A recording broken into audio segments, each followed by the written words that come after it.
setup. We have the WebFilter database, and here the customer, he can go in and customize all the categories that should be blocked, such as you can see here advertisement sites, aggressive sites, bad words.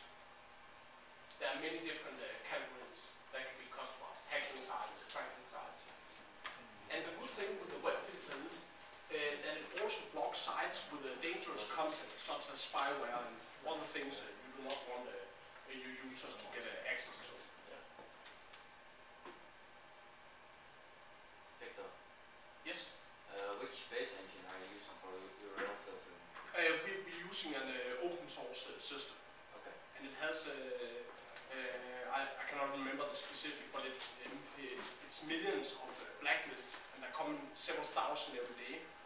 But the point is, let's say we go to a Danish sex site, or maybe in the country, a Swedish site or a Dutch site, and then it's not on the blacklist. Then the system can actually scan the content of the site. So for example, if you go to a popular Danish news site, and then they have like a sex section with a nude woman on the site, then if you have not banned the news site, you see the front page, but then if you click the sex site, then it will scan the content and still block that. Okay, so it's more intelligent than just... Yeah, it's not just blacklisting, and then if you go via proxy or something like that, then you can get through it. It actually scans the content and blocks it. How does it scan pictures? What? How does it scan the picture? It is not scanning the picture itself. It is not scanning to see if it's a nude picture. Your example, what it maybe was doing that stuff.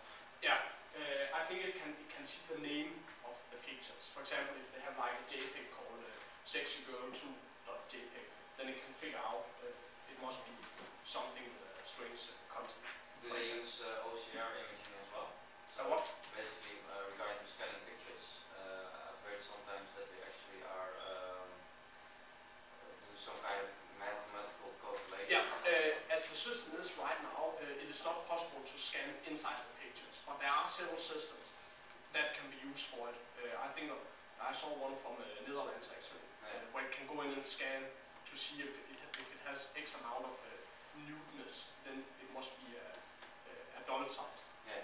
But then some people complain their horse sites gets blocked. Yeah, it's not really helpful. If they go to a site about horse news, then that will be blocked. The company has one that has image recognition. Okay. Bikini wears can get it.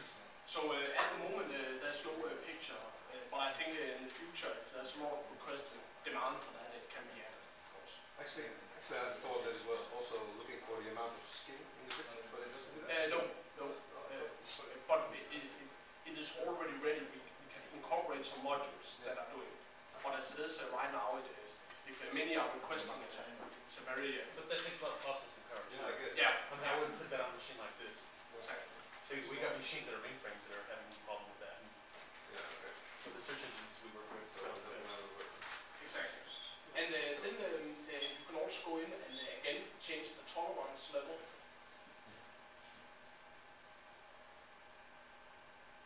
And here you can go in and change how strong it should be, just the same as with the anti-spam. You can go in and customize how strong it is. So, But is a bigger number more tolerant or less tolerant?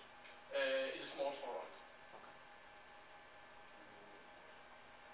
And then of course, if you go to a site anyway, and it's not, let's say you go to sexygirls.dk or some site, and it was not blocked, then you can go in and blacklist it. And you can blacklist the whole domains. If you don't want people on a specific domain, you can blacklist the whole domain. You can also go in and edit the access denied page, and I'll just show. If you go to 6dk, okay, then you see the blog page, and you see the IP address I'm connected from, and it's a banned site, so we know it's a site that is in the blacklist, and then it's being blocked. And this page, you are allowed to change that. Victor, question? Yes. I see a lot of those NAs. Yeah. And sometimes I just don't want it to block, so I need to know the category, and then I have to guess. And Exactly. Often is saying the NA, and this is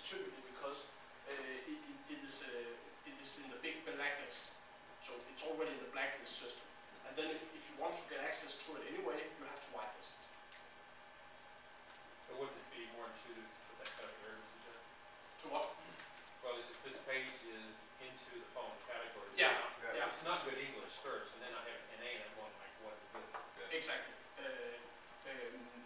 We already have in the next upcoming firmware versions there will be added user friendliness to it. Sometimes You should rephrase like this page is categorized as. Yeah, it's the Danish. You got. Danish service. I think they need you for an hour a week. Some English. We need to send the program or something in English. sometimes you just want to release the category. Yeah, of course. And then sometimes you can't find it. So which one is blocking it? Exactly. Exactly. What also helps you know whether it's properly categorized or not. Exactly. So and then we have the side here, and this can be changed.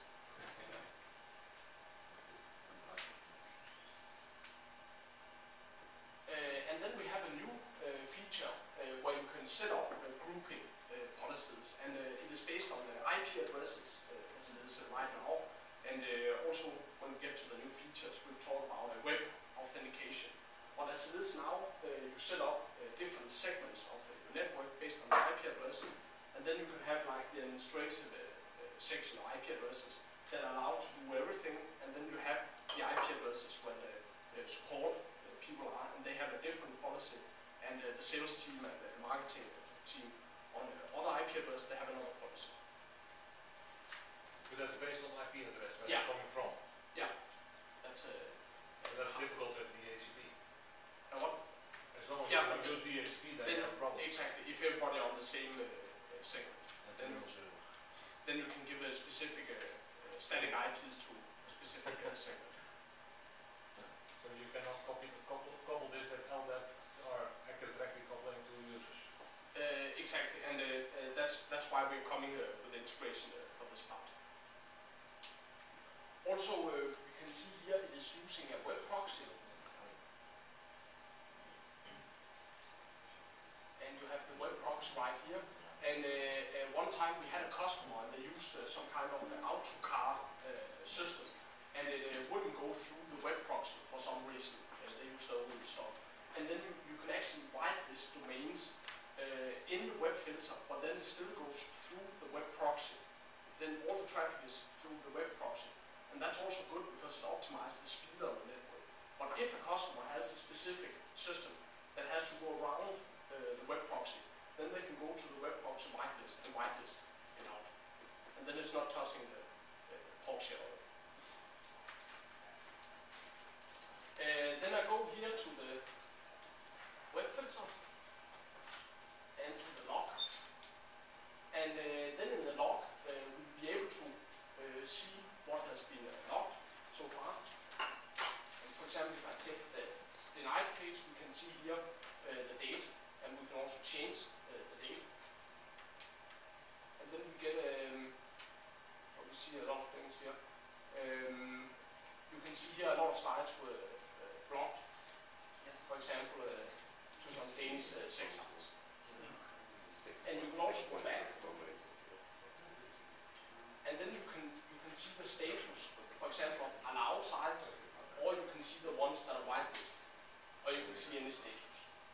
So if we take it out, we can see where we have been going to some news site and Microsoft site and several sites. So you're allowed to see the specific logging. And you can also change the date here, so you can see of other dates. And again, the automatic system cleaning, for example, if you set to 30 days, then everything older than 30 days, also on the web filter, will be deleted. So it always keeps the system clean.